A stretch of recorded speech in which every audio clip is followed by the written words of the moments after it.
Assalamualaikum warahmatullahi wabarakatuh. Perkenalkan, saya salah satu dosen dari Universitas Majen Sungkono Mojokerto.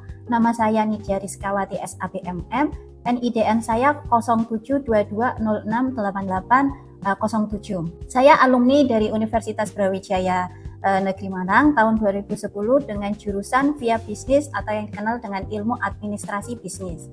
Kemudian saya melanjutkan S2 saya di Universitas Widyagama Malang dan lulus tahun 2015 dengan jurusan manajemen. Kemudian saya di sini mengampu mata kuliah manajemen sumber daya manusia dengan kode EKF 30213. Jumlah SKS untuk mata kuliah manajemen sumber daya manusia yaitu 3 SKS. Untuk manfaat mata kuliah manajemen sumber daya manusia ini yaitu melalui mata kuliah ini mahasiswa bisa diharapkan dapat menganalisis dan juga memecahkan permasalahan yang terkait dengan aspek pengelolaan sumber daya manusia dalam organisasi ataupun perusahaan. Kemudian yang kedua, pada mata kuliah ini, mahasiswa juga dapat memahami penerapan atau aplikasi konsep manajemen sumber daya manusia dalam organisasi. Selanjutnya, deskripsi singkat mata kuliah manajemen sumber daya manusia yaitu, mata kuliah ini menjelaskan bagaimana menganalisis kebutuhan karyawan, penilaian karyawan, promosi karyawan, dan juga pengembangan karir karyawan yang sesuai dengan karakter perusahaan ataupun organisasi.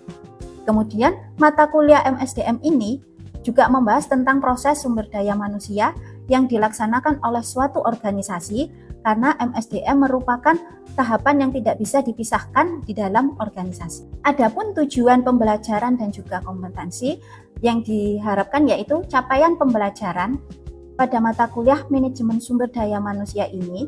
Yang pertama, mahasiswa diharapkan dapat mengerti dan juga memahami kegiatan-kegiatan sumber daya manusia dan bisa mengelola organisasi serta menerapkan alat-alat maupun pendekatan kuantitatif yang dapat membantu mengambil putusan secara lebih baik di dalam organisasi. Selanjutnya, capaian akhir yang diharapkan yaitu yang pertama, mahasiswa bisa menjelaskan tentang konsep dan juga teori sumber daya manusia. Kemudian menjelaskan tentang manajemen sumber daya manusia dan organisasi. Yang ketiga, perencanaan sumber daya manusia dan juga rekrutmen serta seleksi dalam organisasi. Yang kelima, menjelaskan pengembangan sumber daya manusia dan juga kepuasan kerja serta produktivitas kerja. Selanjutnya ada mahasiswa dapat menjelaskan tentang motivasi dan juga prestasi kerja. Selain itu, mahasiswa dapat menjelaskan tentang proses dan pengembangan karier. Kemudian daftar referensi mata kuliah manajemen sumber daya manusia ini ada dari buku luar yaitu Dessler Gary, Human Resources Management edisi ke-14 International Edition. Atau juga bisa dari Robert L. Mathis, Manajemen Sumber Daya Manusia 1 dan 2. Adapun buku yang dipakai dalam negeri yaitu dari Avandi, Manajemen Sumber Daya Manusia tentang teori, konsep, dan indikator. Dan juga jurnal penelitian ataupun pengabdian dari dosen Universitas Majen Sungkono ataupun dari dosen lainnya. Selanjutnya, strategi perkuliahan mata kuliah Manajemen Sumber Daya Manusia ini ada beberapa macam. Yang pertama dari perkuliahan dengan metode tatap muka atau pemaparan materi dilanjutkan dengan diskusi dan tanya jawab, sehingga bisa mengetahui sejauh mana pemahaman tentang materi dan bisa menyampaikan gagasan secara pribadi dan juga kelompok. Ada juga tugas-tugas yang dilakukan secara mandiri ataupun kelompok yang merupakan studi kasus yang nantinya bisa dipresentasikan di dalam kelas. Selanjutnya untuk kriteria penilaian, di sini ada tugas terstruktur sebesar 20%, kemudian UTS 25%. Kehadiran 15% dan yang paling besar yaitu ujian akhir semester sebesar 40%. Demikian perkenalan dari saya. Semoga lebih baik lagi dalam proses pembelajaran nanti ke depannya untuk mata kuliah manajemen sumber daya manusia ini. Selanjutnya mari kita simak contoh pembelajaran manajemen sumber daya manusia berikut ini. Untuk kurang lebihnya saya mohon maaf. Terima kasih. Wassalamualaikum warahmatullahi wabarakatuh. Assalamualaikum warahmatullahi wabarakatuh. Baik, sebelum kita memulai materi kita hari ini, baiknya kita berdoa menurut agama dan keyakinan masing-masing agar perkuliahan kita ini memberikan manfaat dan juga diridhai oleh Allah Subhanahu wa Ta'ala. Baik, berdoa, saya persilahkan. Baik, berdoa selesai. Oke, pertama-tama kita ini materi yang kedua ya. Jadi kemarin sebelumnya mungkin ada yang belum masuk atau belum kenal saya. Saya perkenalkan lagi diri saya. Nama saya Nidia Rizkawati. Kemudian saya NIDN saya 0722068807. Alumni saya dulu S1-nya di Unipro, Universitas Brawijaya Malang, jurusan via bisnis. Jadi seperti administrasi bisnis itu di tahun 2010. Kemudian untuk S2 saya melanjutkan di Widyagama Malang itu lulus tahun 2015 dengan jurusan manajemen. Nah, kemudian di sini saya mengampu mata kuliah manajemen sumber daya manusia di semester 3 ini dengan kode EKF 30213. Untuk total SKS kita yaitu 3 SKS. Kemudian itu untuk yang belum kenal saya ya. Jadi kita sebelumnya yang kemarin belum kenalan. Baik, untuk materi kita selanjutnya, sebelum kita masuk ke materi kita yang kedua ini, masih ingat kemarin tentang perencanaan sumber daya manusia? Apa yang dimaksud dengan perencanaan sumber daya manusia? Masih ingat? Kalau yang perencanaan pastinya kita merencanakan ya, merencanakan dan juga meramalkan. Jadi ada proses di dalam suatu proses yang sistematik itu untuk merencanakan bagaimana kebutuhan karyawan itu antara yang dibutuhkan dan juga kesesuaian di dalam organisasi. Jadi itu kemarin sekilas tentang materi kita di pertemuan pertama ya.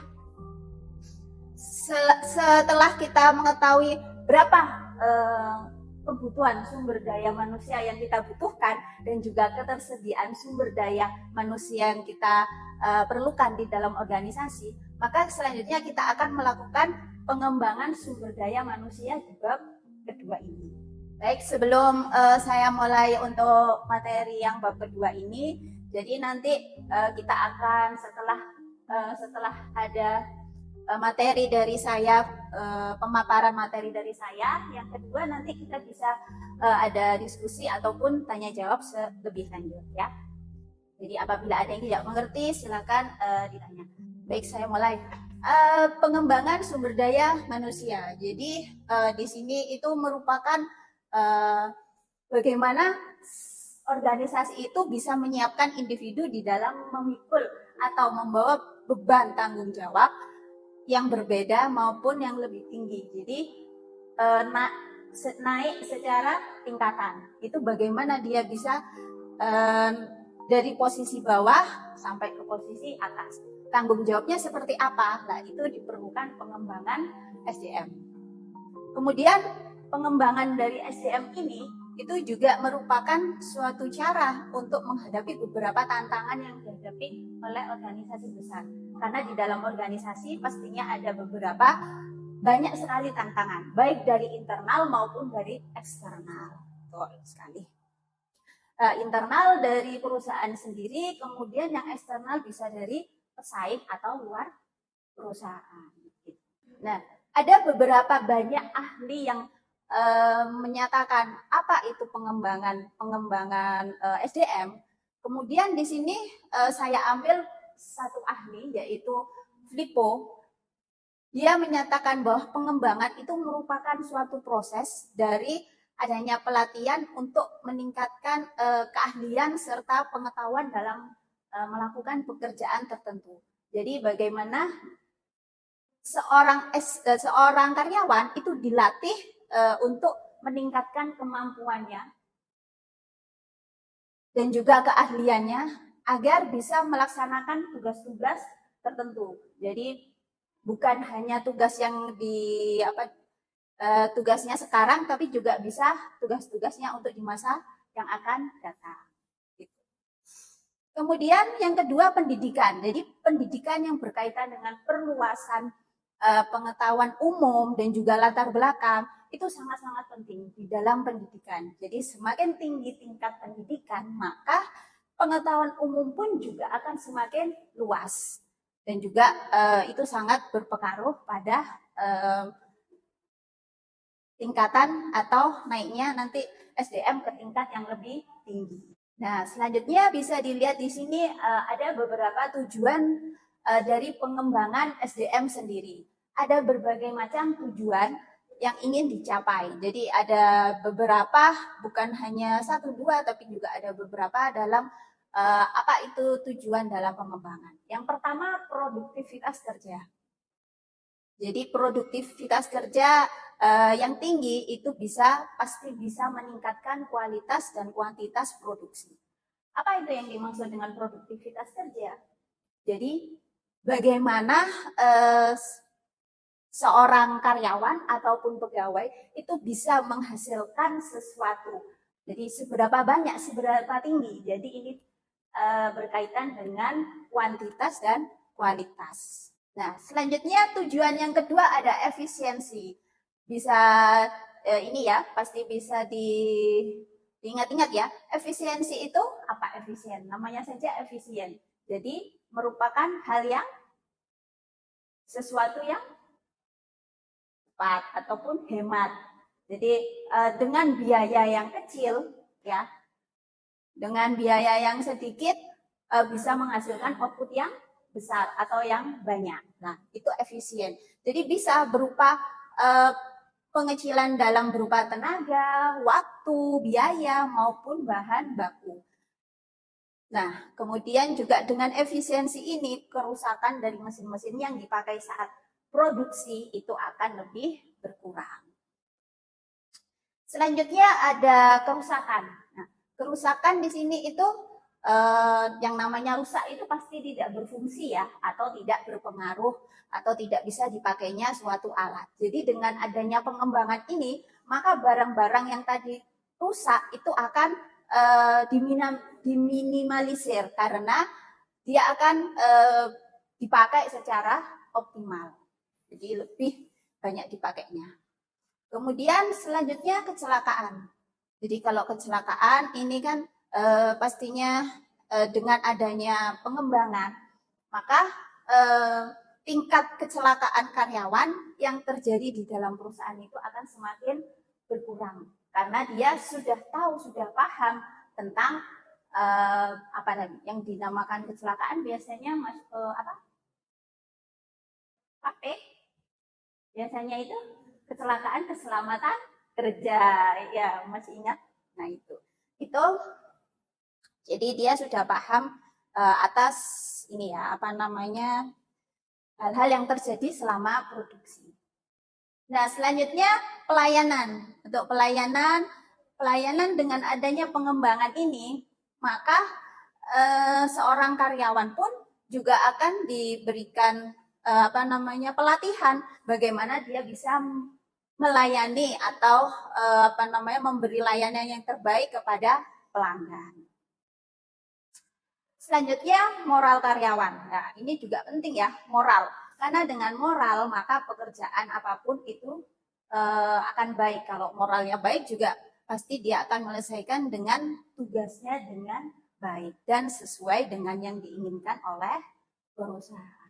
Nah, selanjutnya karier. Kalau karier itu apa? Jenjang ya, tingkatan. Jadi adanya keahlian, kemampuan, maka dia bisa naik jabatan atau naik ke posisi yang lebih atas. Nah, itu dinamakan karier. Jadi juga sangat berpengaruh di dalam pengembangan CMI.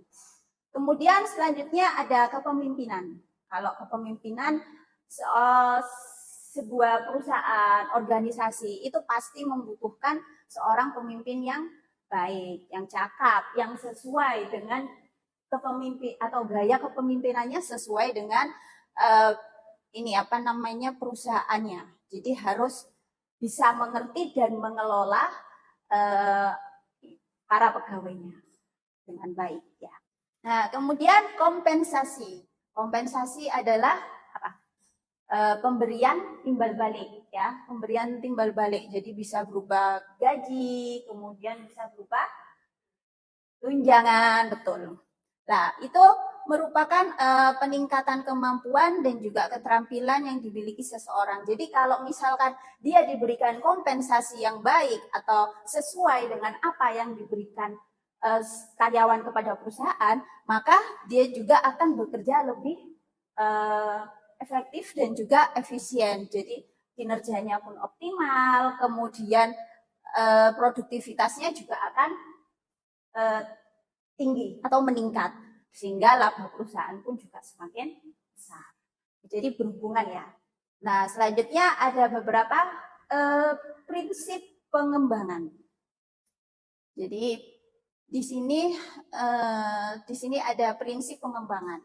Jadi prinsip pengembangan itu bagaimana bisa meningkatkan kualitas dan juga kuantitas serta kemampuan kerja karyawan. Nah, itu sangat diperlukan. Makanya kenapa harus ada pengembangan sumber daya manusia agar kualitas kemampuan dan juga kuantitas dari seorang karyawan sendiri itu bisa ditingkatkan untuk tanggung jawab ataupun untuk tingkatan yang lebih besar, lebih tinggi lagi. Nah, kemudian apa tujuannya akhir dari proses pengembangan ini? Yaitu adanya peningkatan efektivitas dan efisien tadi di dalam pekerjaan masing-masing karyawan yang sesuai dengan jabatannya dan sesuai dengan tingkat jabatan ya. Kemudian untuk yang efektivitas, nah kalau yang efektivitas ini pastinya harus sesuai dengan tujuan apa yang diinginkan perusahaan. Jadi sesuai. Kalau misalkan perusahaannya tujuannya seperti apa, ya dia harus sesuai ini efektivitasnya. Kemudian yang efisiensi ini berarti dia tidak menggunakan atau memakai peralatan-peralatan ataupun sumber daya manusia secara berlebih, tapi harus benar-benar secara dengan seminimalisir untuk mendapatkan hasil yang optimal. Itu namanya efisien dan juga efektivitas. Jadi tujuan akhirnya itu sesuai dengan apa yang diharapkan oleh perusahaan. Selanjutnya ada jenis dan juga peserta. Siapa saja peserta dari pengembangan SDM ini? Nah, bisa dilihat di sini pengembangan secara informal, namanya saja informal. Berarti ini ya tidak tidak formal atau tidak resmi. Jadi bisa dilakukan atas inisiatif pribadinya. Jadi bisa karena dia sekolah sendiri ataupun ikut kursus sendiri. Jadi atas kemauan dasar dirinya sendiri. Sedangkan untuk yang formal, kalau formal ini biasanya atas izin perusahaan. Begitu juga dia dalam melakukan pengembangan SDM ini, sumber daya manusia ini akan mengikuti perusahaan. Jadi dilakukan oleh perusahaan atas izin perusahaan dan dilakukan oleh karyawan. Kemudian untuk peserta pengembangan ini bisa karyawan baru. Kalau karyawan baru itu siapa? Ya karyawan yang baru masuk di dalam suatu perusahaan atau bahkan yang sebelumnya belum pernah bekerja. Jadi benar-benar seorang karyawan baru. Kalau karyawan lama ya pastinya sudah lama ataupun sudah beberapa tahun ya ada di dalam suatu perusahaan atau organisasi tersebut. Kemudian selanjutnya ada juga metode pengembangan. Jadi metode pengembangan di sini ada dua, yang satu pendidikan dan yang satu pelatihan atau training. Kalau pendidikan ataupun education ini itu untuk pengembangan dalam karyawan manajerial. Jadi bagaimana dia itu bisa memimpin atau mengelola para bawahan. Nah, itu diajarkan di dalam pendidikan. Kemudian di sini ada beberapa metodenya. Kuliah, ceramah, diskusi ataupun permainan bisnis. Yang terakhir ini metode pelatihan ataupun training. Jadi kalau pelatihan di sini kebutuhannya pekerjaan dan tergantung beberapa faktor ya. Jadi bisa karena waktu, biaya, tingkat pendidikan ataupun latar belakang. Jadi benar-benar bagaimana melatih SDM itu untuk tanggung jawab yang lebih besar ke depannya. Sudah.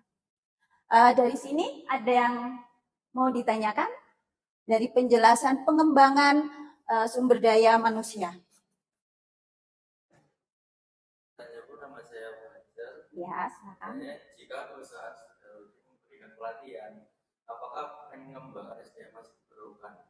Kenapa ya? Ya, terima kasih untuk pertanyaannya dari Mas Fajar ya.